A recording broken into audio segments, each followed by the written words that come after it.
ታሪኩ በሀገረ ህንድ በገጠራማዋ መንደር በከባድ ድህነትና በዘር የደረጃ ልዩነት በውርደት ውስጥ ስታድግ የነበረችውን የፍላን ዴቪን እውነተኛ ሕይወት የሚያሳይ ነው። በዙሪያዋ ባሉ ወንዶች ሁሉ የተደፈረችና የተደበደበች ደካማ ልጃገረድ ነበረች። በኋላ ግን ነፍጥ አንስታ የራሷን የሽፍታ ቡድን አቋቁማ በጨቋኞችና በደፈረዋት ላይ በቀሏን ተወጣች። ታሪካችን የሚጀምረው በ1968 እንደ አውሮፓውያን አቆጣጠር በኡታር ፕራዴሽ ግዛት ውስጥ በሚገኝ ደረቅና አቧራማ መንደር ነው። በዚህ መንደር ውስጥ አንዲት የ11 ዓመት ሕፃን እንመለከታለን። ስሟ ፉላን ዴቪ ይባላል። ገና በሕፃንነቷ ዕጣ ፈንታዋ በጨካኝ ሁኔታ ነበር የጀመረው። በዚህ አካባቢ ህብረተሰቡ በሁለት ነገሮች ይመራል፤ በከባድ ድህነትና በጥንታዊ የዘር ደረጃ ልዩነት። የፉላን ቤተሰብ ማላህ የሚባል ዝቅተኛ የህብረተሰብ ክፍል ውስጥ የሚመደቡ ናቸው። ሀብታሞችና የላቅን ዘር ነን ብለው የሚያምኑትን ታኩር ግን እንደነሱ ያሉ ሰዎች እንደ ሰው አይቆጥሩም፣ እንደ ንብረት እንጂ። በመሬት ክርክርና በከባድ ድህነት ምክንያት የፉላን አባት ይህችን የ11 ዓመት ሕፃን ልጁን ዕድሜው 30 ዓመት ለሆነው ፑቲላል ለተባለ ሰው ይሸጣታል። ሕፃኗ ፉላን ዴቪ የተሸጠችው በአንድ ላምና በአንድ ብስክሌት ብቻ ነበረም። እናቷ በእንባና በጩኸት ብታማልዳትም የሚሰማት አልነበረም። ፉላን እያለቀሰች ወደ ፑቲላል ቤት ተወሰደች። በዚያ ጋብቻ በተባለ ሕይወት ውስጥ ግን ሲኦል ነበር የጠበቃት። ፑቲላል ሚስት ሳይሆን ባሪያና የጾታው ስቃይ መወጣጫ ነበር ያደረጋት። ፉላን ራሷን ለመከላከል በሞከረች ቁጥር ይመታትና ይደፍራት ነበር። ሆኖም በዚያ በሕፃንነት ዕድሜዋ እንኳን ፉላን የማትበገር ሴት ነበረች። አንድ ምሽት ከዚያ ገሃነም አምልጣ ወደ ወላጆቿ ጠፋች። አንድ ቤተሰብ የተጎዳች ልጁን መጠበቅ ነበረበት። ነገር ግን በዚያን ጊዜ በህንድ ከባሏ የኮበለለች ሴት ለቤተሰቦቿ ትልቅ ውርደት ነበረች። የመንደሩ ሰዎች ሁሉ በፍርሃትና በንቀት ይመለከቷት ነበር። ፉላን እያደገች ስትሄድና ውበቷና ያ የማይበገር ጠንካራ ባህሪዋ በከፍተኛ ዘር ነን ብለው በሚያምኑ በታኩር ወንዶች ዘንድ ትኩረት ሳበም። ለነሱ ከባሏ የኮበለለች የዝቅተኛ ዘር ሴት እንደፈለጉ የሚጫወትባት ንብረት ነበረች። በየቀኑ ትንኮሳ ይደርስባት ነበር። ፉላን ግን አልተንበረከከችም። የመንደሩ አለቃ ልጅ ሊደፍራት ሲሞክር ፊቱን በመጥፋት በሕዝብ ፊት አዋረደችው። የድፍረቷ ግን ትልቅ ዋጋ አስከፈላት። የመንደሩ አለቃ ልጅ ውርደቱን ለመሸፈን ለካውንስሉ ሐሰት ተናገረ።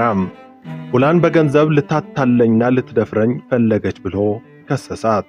ይህ የካውንስል ሙሉ በሙሉ በከፍተኛ ዘሮች ወይም በታኩር ወንዶች የተዋቀረ በመሆኑ እውነትን መስማት አልፈለጉም። ፉላን ለፍላጎታቸው አለመገዛቷ እንደ ዓመፅ ተቆጥሮ እንድትቀጣ ተወሰነ። በሕዝብ ፊት ተጎታ እንድትቀርብ ከተደረገ በኋላ ከመንደሯ እንድትባረር ተፈረደባት። ቤተሰቧ በፍርሃት ተውጠው ዝም ብለው ይመለከቱ ነበር። ፉላን ብቻዋን ወደ በረሃ ተወረወረች። ለዓመታት ፉላን ምግብ የምታገኝበትን ከባድ ሥራ እየሠራች ተንከራተተች። በሄደችበት ሁሉ በፖሊስ የተያዘች፣ ጾታዊ ጥቃትና ከባድ ድብደባ ይደርስባት ነበር። ዓለም በሙሉ እሷን ለማጥፋት የተነሳ ይመስል ነበር። ሆኖም ዕድሏ ሌላ ዕቅድ ነበረው። በ1979 እንደ አውሮፓውያን አቆጣጠር የፉላን ሕይወት አቅጣጫ ለመጨረሻ ጊዜ ተቀየረም። በቻምባል ሸለቆ በረሃዎች ውስጥ የሚኖሩ ታጣቂ ሽፍቶች ወይም ደግሞ ዳኳይተስ መንደሯን ወረሩት። በዚያ የጦርነት ውስጥ ፉላን በሽፍቶቹ ታፍና ወደ ሸለቆው ተወሰደች።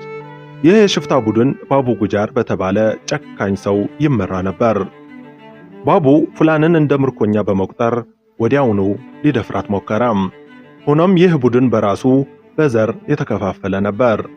የባቡ ምክትል የነበረው ቪክራም ማላህ የተባለው ጎበዝ ነበር። ቪክራም እንደ ፉላን የዝቅተኛ ዘር አባል ነበር። ወገኑ የሆነችው ፉላን በከፍተኛ ዘር ነን ብለው በሚያምኑ በታኩር ወንዶች ስትበደል ያየው ቪክራም ባቡ ፉላን ላይ ሊፈጽመው ያሰበውን ግፍ ሲያይ መታገስ አልቻለም። ቪክራም ወዲያውኑ መሳሪያውን መዞ መሪያቸውን ባቡ ጉጃርን በጥይት መትቶ ገደለው። ባቡ ጉጃር ሲሞት ቪክራም የቡድኑ መሪ ሆነ። ፉላን በሕይወቷ ለመጀመሪያ ጊዜ በክብር የሚያያት ሰው አገኘች። ቪክራም እንደ እኩል አጋሩ አያት። አለባበሷን፣ አመጋገቧን፣ መሳሪያ እንዴት እንደሚተኮስ ሁሉ አስተማራት። በቪክራም እርዳታ ፉላን ዳግም ተወለደች። የሴት ልብሷን አውልቃ የውጊያ ዩኒፎርም ለበሰች። ቀይ ጨርቅ በግንባሯ ላይ አሰረች። ጠመንጃዋንም እንደ አካሏ አድርጋ መያዝ ጀመረች። ፉላንና ቪክራም ታዋቂ ሆኑ። ሀብታሞችን እየዘረፉ ለድሆች ለዘሮቻቸው ማደል ጀመሩ። ድሆች እንደ አምላክ አዩአቸው። ፉላን ከእንግዲህ ወዲህ ተጠቂ ሳትሆን ተከላካይ ሆነች። ነገር ግን በቻምባል በረሃ ሰላም ለረጅም ጊዜ አልቆየም። በቪክራም ቡድን ውስጥ የነበሩ የከፍተኛ ዘር ሽፍቶች በዝቅተኛ ዘር ሰው ለመመራት አልፈለጉም። ሽሪራምና ላላራም የተባሉ ሁለት ወንድማማቾች ቪክራምን ለመግደል ተንኮል አሴሩ። አንድ ምሽት ካምፑ ተኝቶ እያለ ድንገተኛ ጥቃት በመክፈት ቪክራምን በጥይት ገደሉት። ፉላን ከእንቅልፏ ስትባንን ፍቅረኛዋ በደሙ ተደፍቶ አገኘችው። ወዲያውኑ እሷንም መተው ሕሊናዋ እንድትስት አደረጓት። ፉላን ስትነቃ ራሷን ያገኘችው በቤህማይ በሚባል መንደር ውስጥ በአንድ የከብት በረት ውስጥ ታስራ ነበር። ቤህማይ የከፍተኛ ዘሮች ወይም የታኩር ሰዎች ምሽግ ነበረች። በዚች ቦታ በፉላን ሕይወት ውስጥ እጅግ የከፋው ታሪክ ተፈጸመ። ለ21 ቀናት ሙሉ ፉላን ታስራ ቆየች። በየቀኑ የመንደሩ ወንዶች እየመጡ ይደፍሯትና ያሰቃዩአት ነበር። መንፈሷን ሙሉ በሙሉ መስበር ፈለጉም። ከ3 ሳምንት ስቃይ በኋላ ሙሉ በሙሉ እርቃኗን አድርገው ከመንደሩ ጉድጓድ ውሃ እንድትቀዳ በጎዳናው መካከል አስገደዷት። የመንደር ሰዎች እየሳቁባት ያላግጡባት ነበር። የሰበሯት መስሏቸው ነበር። ነገር ግን የፉላን ታሪክ በዚያ አያበቃም። ፉላን በመጨረሻ ከዚያ መንደር አመለጠች። አካሏ ቆስሎ ነበር። ነፍሷ ግን በበቀል እሳት ተሞልታ ነበር። የቪክራም የነበሩትን የድሮ ተከታዮች ሰበሰበቻቸው።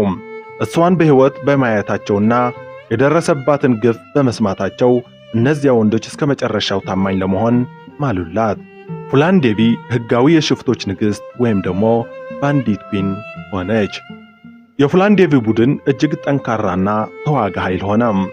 የፖሊስ ጣቢያዎችን በመውረር ዘመናዊ መሳሪያዎችን ታጠቁ። የሀብታሞች ንብረት ዘረፉ።